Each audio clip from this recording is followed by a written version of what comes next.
You were born twice, actually. Once when you are physically born, and other you're born when you found the purpose of your life. Oh, wow. Yeah. So everybody has two births, actually. If an idea found you, it's your moral responsibility to manifest it, to act on. Otherwise, it will bounce off other people.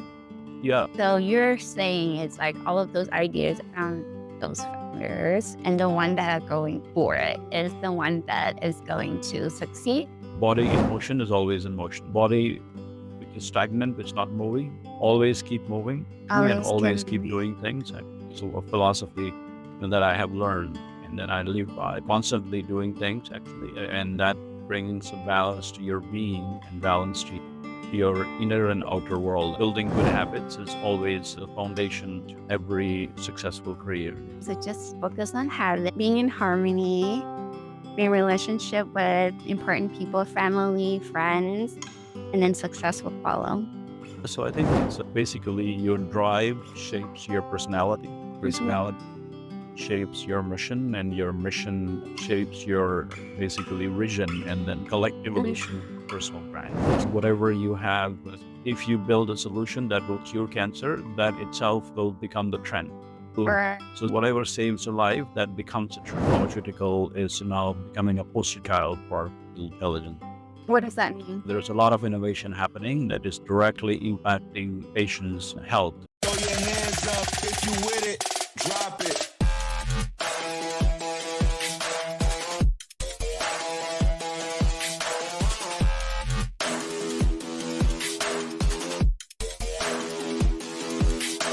Welcome to another episode of Explore the Teens with AI. Today, I'm super excited to have Dr.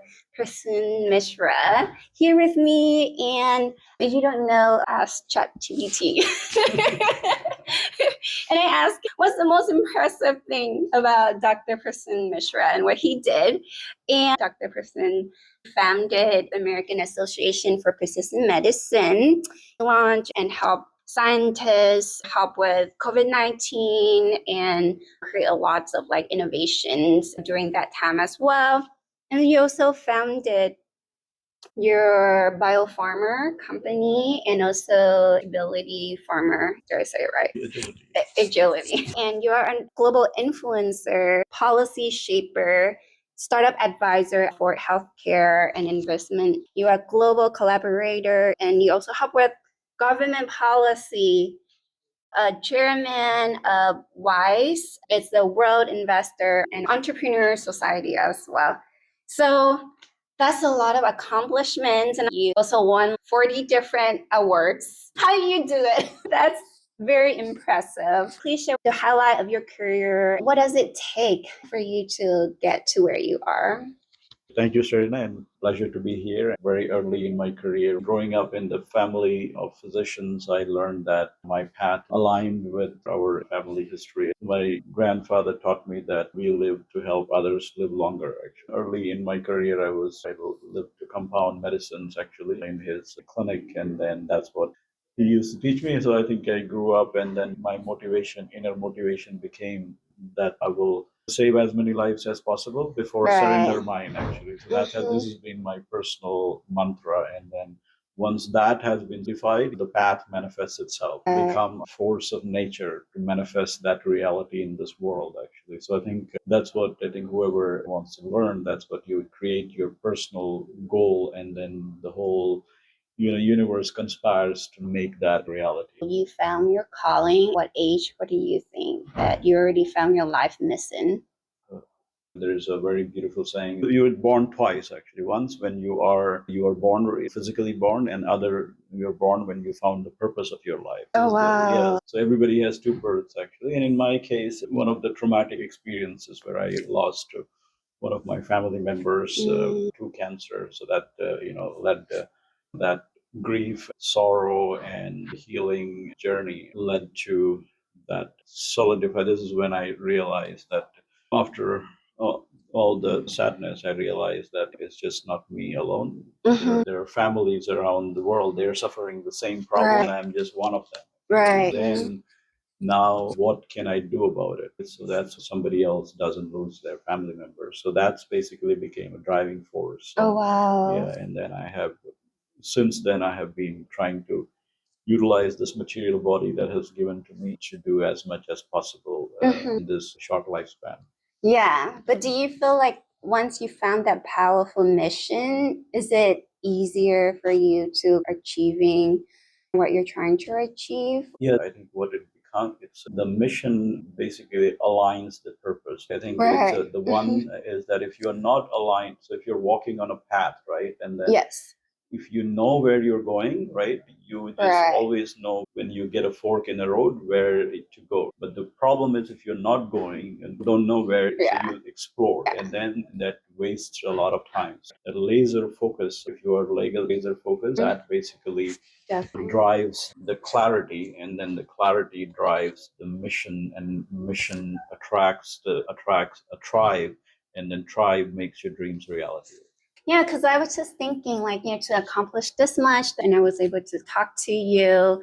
You shared a little bit of like a glimpse about your life, how you've been traveling the world, and you work in different sector, even like working with the governments, and you're able to be there presently. But like to finding the balance, do you feel like do you have balance in your life? Yeah, that's a very good question. I wish I I did have a balance. Right. I think what I realize, and I think if everybody, I think what balance is that if you found you, what is your purpose in life, Right. and if you start enjoying that, then you are not Definitely. working. Okay. So then you are not working. So then you don't need a downtime because you're always basically living in the moment and enjoying what you do, right? So then work becomes a joy. And then when that happens, then you just basically balance is always there, right? Okay, so always have to find joy in what you're doing. Yeah, because I was just thinking, like, to accomplish that much, like, even an early age, you would probably have to put in a lot of work, like studying. Are you a bookworm? Yeah, I think that's one thing. I always was into books actually. I read a lot of books. Right now also think I have so much books that Oh my God.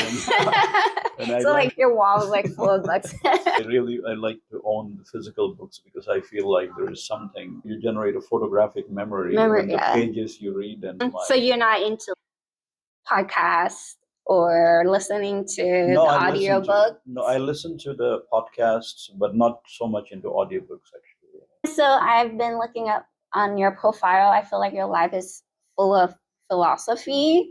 And so I just want to ask you what's your number one philosophy that you live by? Yeah, and I think there are So many. yeah, there's so many of them, but I think what I'll share is what can benefit the listeners. Definitely. Yeah, and what I came to learn is that we all are living our life, and since we are right here in the midst of Silicon Valley, and there are a lot of startup founders, so what happens is that, and it's about an idea that you get, right? It is basically, it's not that you found that idea or you thought about the idea. Idea somehow finds you actually, or it just basically seeds into you, and then it becomes your moral responsibility to work towards it, to bring that idea to fruition actually, and then that's how we as a society will grow as a big and strong. But take action, somebody else will take it, right? Actually. Okay, so for all of our listeners here, if an idea found you, it's your moral responsibility to manifest it, to act on it. Otherwise, it will bounce off other people. Yeah, the same idea will find other people. The same idea. Because several, so just an example, I went through this traumatic experience, right? Everybody is going through the same traumatic experience. Right? Yeah. But the one who acts actually is basically helps all those who are suffering. Not everybody takes action, right? So I think that's what I mean, that if you take it, then that is so interesting because a lot of entrepreneurs, like, they come from all different age and backgrounds as well, and it is really interesting that when you say that, because it really, as an entrepreneur, it really doesn't have a specific categories about these specific group, but also all come from different size, age, backgrounds. And so you're saying it's like all of those ideas are found those founders, and the one that are going for it is the one that is going to succeed.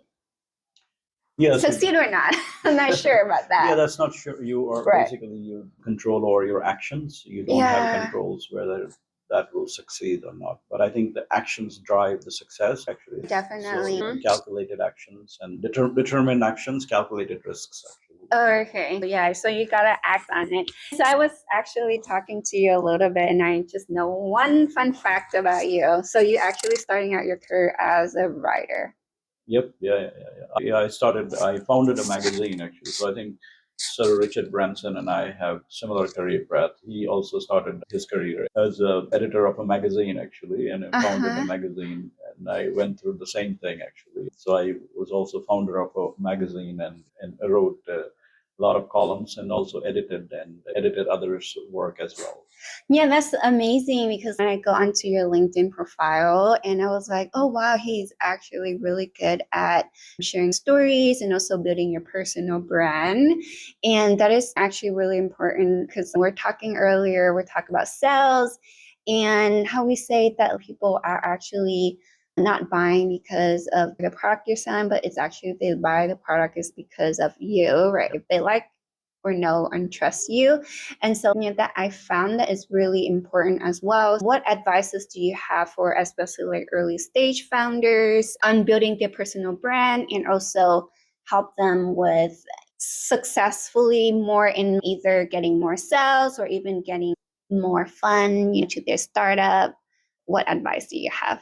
Yeah, so I think it's basically your drive shapes your personality, right? Personality shapes your mission, and your mission shapes your basically vision, and then collectively shape your personal brand. That's Right. and then personal brand per se, it just is a process of this is the way you project in this world who you Right. are actually, and it's basically these are the beliefs in the society about you. So I would always advise is that the founders that they have to have their own authentic self actually presented in their communications wherever it is, whether it's Yes. social media. And why it's necessary, because what I believe and I learned is that the knowledge saves lives actually. So Right. if you know something and it can be of use to somebody, please share. If it doesn't matter from it where it comes from your experiences, it comes from a book you read, or it comes from a travel came from when you were flying over Atlantic. The idea just comes to you, and then if you share with the world, if you don't have enough time to take an action, somebody else will act on it, and then that will come to a fruition. So I had my academic career, and I always liked the philosophy of message in the bottle. I will write reviews, and I would put on those reviews not what I have only achieved, but what can be done, but by the discovery I made. And then I'll publish that reviews. And after 5 years, all those things that I proposed, a lot of grad students and postdocs have already proven that. And then that has resulted in the creation of a massive field. So I have an approach, a message in the bottle. I really like that. I was thinking that you're just gonna put your message in a bottle and you put it in the ocean and somebody will find it. In the intellectual world, the ocean is the ocean of knowledge, actually. And then you put your idea and you publish it. That's symbolic.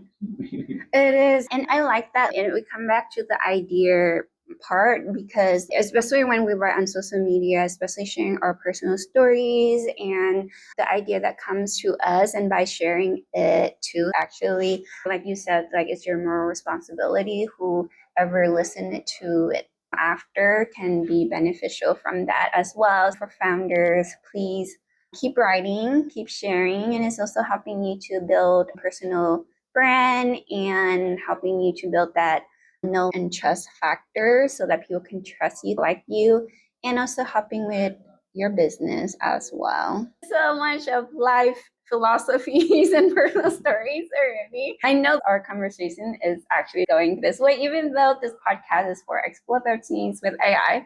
But we are going into AI because I know that you are in the forefront of pharmaceuticals and you also help with shaping the healthcare innovation and also drug discovery as well, especially in the pharma space. Can you share with me what is something that's happening in the AI space now that are really exciting and that you're exciting to see in the future as well? Yeah, and in healthcare, pharmaceutical is now becoming a poster child for artificial intelligence. What does that mean? There's a lot of innovation happening that is directly impacting patients' health. Mhm. So, for example, we have now AI algorithms can make sense of the complex diagnostics information. For example, cancer diagnostics, actually. Right. Then we can detect those cancers earlier. And then if we detect those cancers earlier, then we can treat them earlier. And then in case of cancer, if you treat earlier, you can even cure the cancer. So earlier it's detected, better it is, actually. The major highlights of the AI's contribution in pharmaceutical. So, like in practical, as of right now, do you see any advancement in early detection, like use cases as of right now? Yes, yeah, there are many use cases actually in terms of breast cancer, right? There are also examples in colorectal cancer. These are published papers done, utilize AI algorithms to predict massive data sets. And using predictive analytics, they were able to predict onset of the disease very early on. So AI is becoming very good in image analytics. That's always so fascinating to me is image analytics. Yeah, so it basically now it's a multimodal data, right?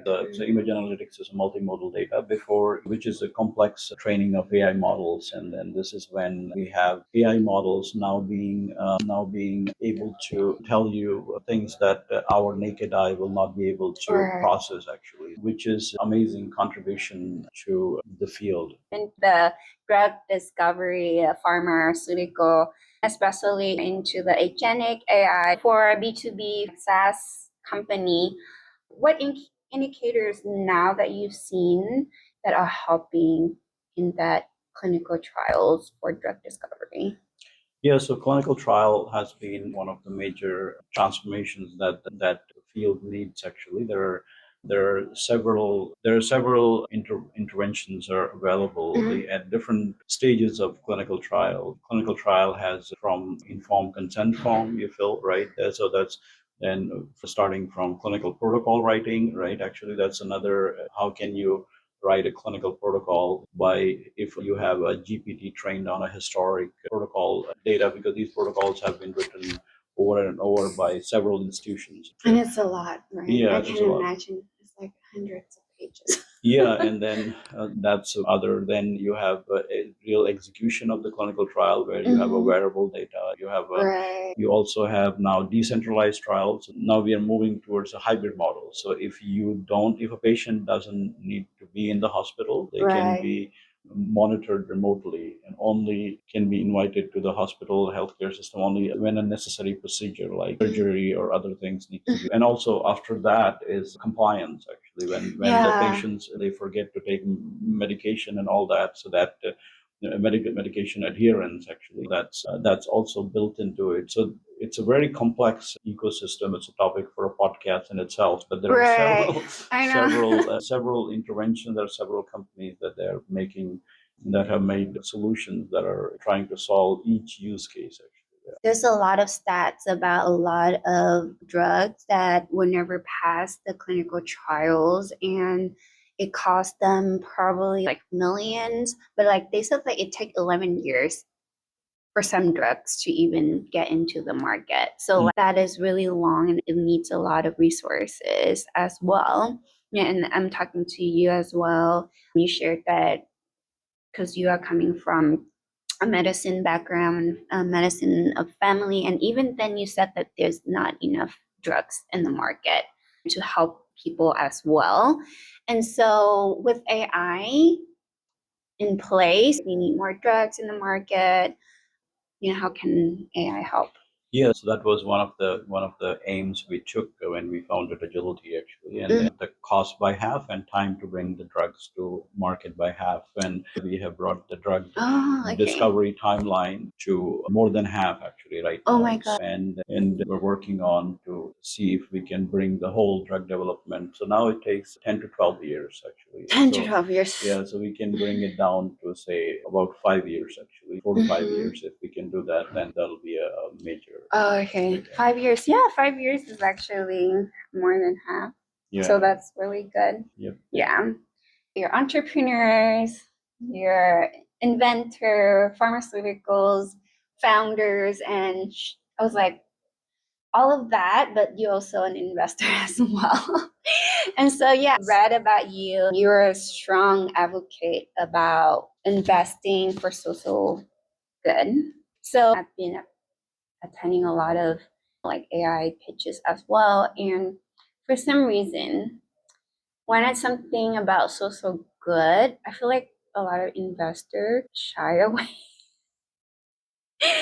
So how do you balance it? How you balance like your focus on social work at the same time is still financially like responsible, as well. Yeah, so impact investing is basically is an amazing thing that I think more investors should be doing. And then Yeah. what we focus on two metrics is we would like the impact to be scaled, right? The first thing we see is that is the solution or company can be scaled, asset can be scaled, and then so scale investing in scalable solutions, and then can the impact be scaled, right? How many lives it will touch, how many families it will impact. And sometimes what I learned in this small life is that the money is a man-made commodity actually. Right. So it's a means to trade things, right? Or but then life, you can never buy those things by money, so that you cannot put the value on those things. So if a company or solution is trying to save lives or creating a deep impact on the lives of human beings, I think then money shouldn't be an issue to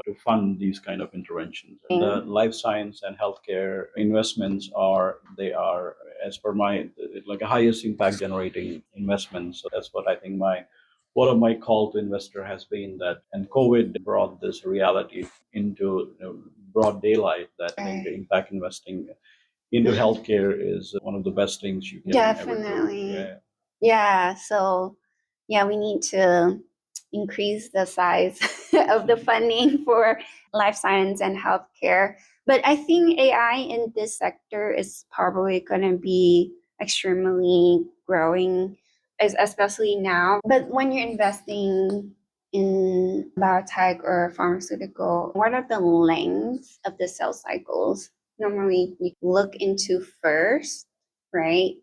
Because you are investing in more like a matured pharmaceutical companies. What are you looking to? Yeah, so Those companies? we basically in growth stage companies with, Yeah, with stage. a scalable revenue actually. This is the companies where they will utilize the funding into basically scaling the product or technology and taking it to the market. That's what our focus is. That's amazing. So, from all the things that you do, why are you excited?